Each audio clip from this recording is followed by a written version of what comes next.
بسم اللہ الرحمن الرحیم۔ اللہم صلی علی محمد و علی آل محمد وبارک وسلم۔ السلام علیکم ویورز، آج کی یہ ویڈیو جناب امام عالی مقام حضرت امام حسین علیہ السلام کے شہادت نامے سے متعلق ہے، تو آئیے گفتگو کا آغاز کرتے ہیں۔ شروع کرتے ہیں واقعہ کربلا کے پس منظر سے۔ داستان کربلا کا پس منظر یہ تھا کہ شہادت امام حسن علیہ السلام کے بعد جب رنگ بدلا تو حضرت معاویہ نے اپنے بیٹے یزید کو خلیفہ مقرر کر دیا۔ یزید فاسق، فاجر، شرابی اور زانی جیسے منکرات کا رواج دینے والا تھا۔ جب حضرت معاویہ نے بیعت یزید کا فرمان جاری کیا تو مدینے والوں نے انکار کیا، جس پر حضرت معاویہ بہت ناراض ہوئے اور حکم دیا کہ بزرگان امت کو نہ چھیڑنا، باقی لوگوں سے سختی کے ساتھ بیعت حاصل کی جائے۔ ان لوگوں نے بہت سختی کی مگر پھر بھی کام نہ بنا۔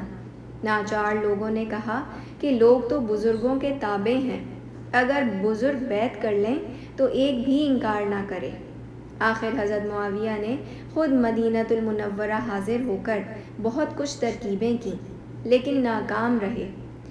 جب حضرت امام حسین علیہ السلام نہ مانے تو آپ کے قتل کی تیاری کی جانے لگی، تو آپ تحفظ کے لیے مکہ مکرمہ تشریف لے گئے۔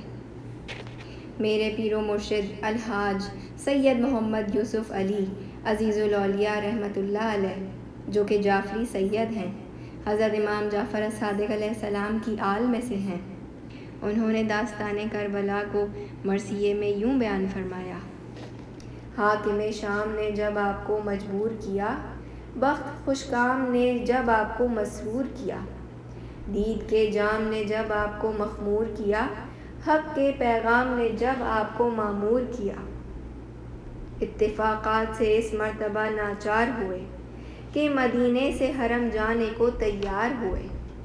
ہجرت سے پہلے آپ روضہ رسول صلی اللہ علیہ وآلہ وسلم پر حاضر ہوئے۔ روضہ رسول صلی اللہ علیہ وآلہ وسلم پر حاضری کے بعد آپ اپنی ماں جناب بی بی فاطمہ الزہرا سلام اللہ علیہا اور بڑے بھائی حضرت امام حسن علیہ السلام کے مرقد پر حاضر ہوئے اور اجازت چاہی۔ روضہ پاک محمد پہ گئے بہرے سلام، عرض کی بات درود آپ کا حاضر ہے غلام۔ کیا اجازت ہے مجھے کعبے کی ہجرت کے لیے، کیا ہدایت ہے حضور آپ کی اطرت کے لیے۔ اب نہ ہیں آپ، نہ ماں ہے، نہ بابا سر پہ، نہ رہا ہائے بڑے بھائی کا سایہ سر پر۔ میں لیے بارے امانت ہوں اکیلا سر پر، بے کسی میں یہ پڑا بار اٹھانا سر پر۔ حامی خلق ہیں آپ اور خدا حافظ ہے، یہی کہہ دیجئے اللہ تیرا حافظ ہے۔ جھک گئے پھر طرف روضہ سلطان امم، آنکھیں بند اور کھلے دیدۂ قلب پرغم۔ رقت دل سے جو بہنے لگے چشمے پرنم، تو عجب چشمے تصور نے دکھایا عالم۔ دیکھتے کیا ہیں کہ بس پردہ اٹھا بیٹھے ہیں، سامنے روضے میں محبوب خدا بیٹھے ہیں۔ آپ کی چشم مبارک سے بھی ہیں آنسو رواں، اور فرماتے ہیں اے نور نظر راحت جاں۔ امتحان گاہ میں جانے کے یہ سب ہیں ساما، اب بجز قرب خدا اور نہیں جائے امان۔ جا کے بس امن کا گھر ہے وہی دنیا بھر میں، کاش رہنے دے تجھے کوئی خدا کے گھر میں۔ مصطفیٰ والے تجھے آج خدا کو سونپا، مرتضیٰ والے تجھے آج خدا کو سونپا، فاطمہ والے تجھے آج خدا کو سونپا، اے خدا والے تجھے آج خدا کو سونپا۔ دیکھ کے سن کے یہ ہوشیار ہوئے سرور دی، لیے تسلیم سے سرشار ہوئے سرور دی، اور بھی محرم اسرار ہوئے سرور دی، سفر مکہ یہ تیار ہوئے سرور دی۔ یاد آنے لگا نانا کا رخصت کرنا، دل میں شبیر کے بس ٹھن گیا ہجرت کرنا۔ اب حضرت امام حسین علیہ السلام اپنے ارادے سے وفاداروں کو آگاہ کرتے ہیں۔ رازداروں کو دیا آ کے پیام رخصت، مومنین رونے لگے سنتے ہی نام رخصت۔ رو کے کہتے تھے کہ حیدر کی نشانی ہیں آپ، ہم میں لے دے کہ پیمبر کی نشانی ہیں آپ۔ رازداروں سے تو فرمائیے کیوں جاتے ہیں، جانثاروں سے تو فرمائیے کیوں جاتے ہیں، غم گساروں سے تو فرمائیے کیوں جاتے ہیں، اپنے یاروں سے تو فرمائیے کیوں جاتے ہیں۔ ہے اگر خوف و خطر آپ کو غداروں سے، تو مدینہ نہیں خالی ہے وفاداروں سے۔ ان کے اسرار پر فرمایا بس صبر ہے خوب، یہی ایمان ہے کہ ہو مرضی خالق مطلوب۔ صلح ہی صلح ہے ہر حال میں مجھ کو مرغوب، ہے یہی حامیِ اسلام کا فعل محبوب۔ بس دعائیں کرو سب اپنے گھروں کو جاؤ، بھائی عباس علی رختے سفر بندواؤ۔ مجھ سے کہہ دینا جب اس کام سے فرصت پاؤ، آخری رات ہے جنت کی ہوا کھا آؤ۔ پھر کہاں آنے کی امید ہے لو ہو آئیں، ماں کی اور بھائی کی قبروں پہ چلو ہو آئیں۔ مرقدِ سیدہ پہ مومنوں آتے ہیں حسین، حال غم حضرت زہرا کو سناتے ہیں حسین۔ شکوۂ اہلِ جفا لب پر لاتے ہیں حسین، شور اٹھتا ہے کہ اب مکے کو جاتے ہیں حسین۔ کس کے مرقد پہ ہے کون آیا اجازت کے لیے، کیا سب عرض کیا آتے ہیں ہجرت کے لیے۔ روح اس کی ہے جسے خیر النساء کہتے ہیں، اب کہیں صاحب ایمان کے کیا کہتے ہیں۔ کسی مستر کی صدا سنتے تھے سننے والے، صاف مادر کی صدا سنتے تھے سننے والے۔ دل شبر کی صدا سنتے تھے سننے والے، اور حیدر کی صدا سنتے تھے سننے والے۔ لب شبیر پہ تقریر جو تھی رخصت کی، آہ زہرا سے لرزتی تھی زمیں جنت کی۔ ناگہاں آئی آواز پیمبر آئے، روضے سے اب بسط اعزاز پیمبر آئے۔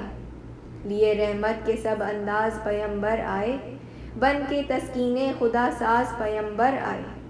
فاطمہ کہتے ہی بے ہوش کو ایک ہوش ہوا، وعدہ یاد آتے ہی ہر شکوہ فراموش ہوا۔ حکم خالق پہ جھکایا سر تسلیم و رضا، بھائی نے ماں نے کہا جا یہ مہم سر کرا۔ تیرا اللہ نگہبان رہے صبح و مسا، بے کسی کا تیری گو جاں پہ صدمہ ہے بڑا۔ لیکن ارشاد ہے جن کا وہی اب ضامن ہے، ہمیں کیا فکر تیرے شاہ عرب ضامن ہے۔ کر کے تسلیم و نیاز آپ مکاں کو پلٹے، اور عباس علی ساتھ گئے ساتھ آئے۔ سارا سامان تو تیار تھا پہلے ہی سے، رات ہی رات ارادے ہوئے اب چلنے کے۔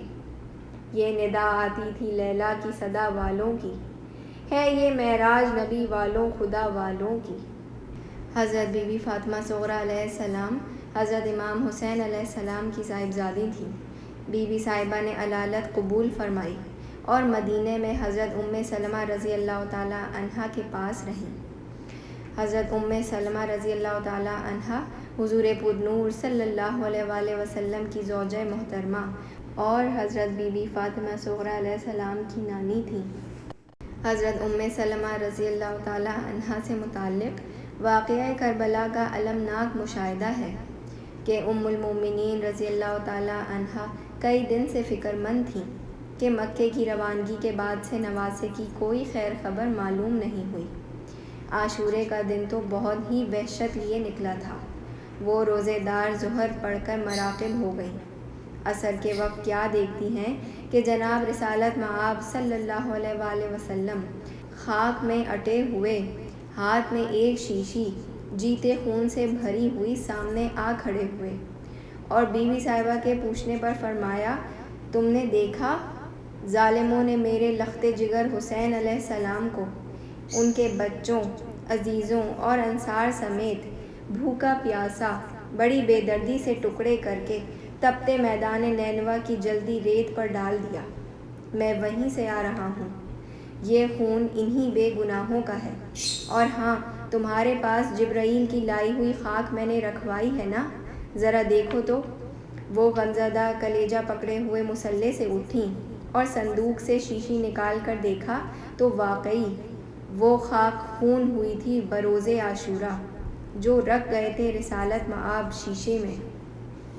محرم الحرام کے 9 دن گزرنے کے بعد حضرت بی بی فاطمہ صغریٰ علیہ السلام کی کیفیت کچھ یوں ہوئی۔ 9 ہی دن گزرے تھے جو آئی شب حشر افزا، ہائے کس درجہ پریشان تھا قلب صغرا، کہتی تھی آج یہ کیا تازہ مصیبت آئی، شب عاشور نہیں صبح قیامت آئی، روز گھر بیٹھے مصیبت ہے یہ کیا باعث ہے، تازہ آفت پر ایک آفت ہے یہ کیا باعث ہے، کھانے پینے سے جو نفرت ہے یہ کیا باعث ہے، غم کی اور گریے کی شدت ہے یہ کیا باعث ہے، دن جو نکلا تو ہوا حشر بپا آنکھوں میں، پھر گیا دیکھ کے عالم ہی نیا آنکھوں میں، آنکھیں رو بیٹھیں نہ کیوں نعمت بینائی کو، یاد شبیر ہے شبیر کی شیدائی کو، دل یہ کہتا تھا کہ پہلو سے نکل جانے دے، غم یہ کہتا تھا کہ قابو میرا چل جانے دے، صبر کہتا تھا اس وقت کو ٹل جانے دے، سلمہ کی یہ ڈھارس تھی کہ چل جانے دے، لیکن اس دل کے دلاسا نہ کوئی کام آیا، دن گیا شام ہوئی اور نہ آرام آیا، فرتے غم سے یہ ادھر غش تھیں ادھر وہ بے دم، سلمہ کو نظر آیا عجب ایک عالم، کہ پیمبر ہیں کھلے بال نہایت برہم، گرد بالوں میں ہے اور چہرے پہ آثار الم، ہاتھ میں شیشی پر خون ہے چلے آتے ہیں، جوش گریہ میں جو فرماتے ہیں، سلمہ نے جو پوچھا تو یہ فرمایا ہوں، کربلا جا کے یہ خون شہداء لایا ہوں، تم سے کہنے کو ایک بات فقط آیا ہوں، میں تو اب روئے زمیں پر نہیں زندہ یا ہوں، لیکن ایک میری نشانی میری تصویر تو تھا، علی اکبر تو تھا تم میں میرا شبیر تو تھا، بھوکا پیاسا انہیں بے وجہ کیا شہید، ساتھ ان کے ہیں شہید اور بھی مردان سعید، امتی میرے بنے امتی شمر و یزید، نجس العین سے بدتر ہے طرفدار پلید، میری رحمت سے شفاعت سے وہ مایوس ہوئے، ابدی قید جہنم میں وہ محبوس ہوئے، خاک رکھوائی تھی میں نے تمہیں کچھ یاد آیا، اٹھو اس خاک کے شیشے کو تو اب دیکھو ذرا، خون ہوگا کہ ہوئی مجھ پہ تھی یہ وحی خدا، حکم اللہ کا حق قول فرشتہ سچا، اس کا کچھ غم نہیں لکھا یہی تقدیر میں تھا، رتبہ خاص یہ ایک قسمت شبیر میں تھا، روکنا فاطمہ صغرا کو خبر آنے تک، دینا تسکین اسے سجاد کے گھر آنے تک، چونک اٹھی خواب سے بی بی جو پریشاں ہو کر، حال دل کا رہا چہرے سے نمایاں ہو کر، پوچھا صغرا نے کہ کیا حال ہے حیراں ہو کر، سلمہ نے سنایا انہیں گریاں ہو کر، سن کے صغرا کی جو حالت ہوئی کیوں کر لکھوں، اور برپا جو قیامت ہوئی کیوں کر لکھوں، مومنو فاطمہ صغرا کو بھی پرسا دے لو، اہل مجلس دل زہرا سے دعائیں لے لو، سند بخشش حق دست محمد سے لو، درجے حشر میں سب روضہ جنت کے لو،